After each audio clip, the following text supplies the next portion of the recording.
এক প্লেটে 3টে পরোটা, আনলিমিটেড তরকারি, একটা সেদ্ধ ডিম, এক টুকরো পেঁয়াজ, একটা কাঁচা লঙ্কা, 30 টাকা।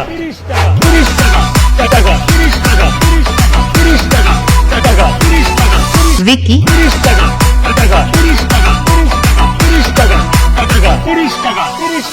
এক প্লেটে 3টে পরোটা, একটা সেদ্ধ ডিম, আনলিমিটেড তরকারি, 30 না 40।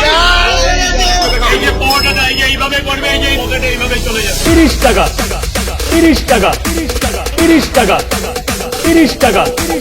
এক প্লেটে 3টে পরোটা, 30 টাকা। যাতে হয় না ট্রেনের টিকিটও হবে না। দাও।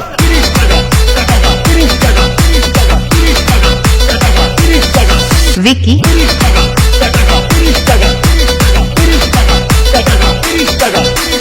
আবার এটা ফেলে দেবে, যেমন পরোটা তেমন পরোটাই হয়ে যাবে। আপনি 4টে পরোটা দিন 35 টাকা দিন।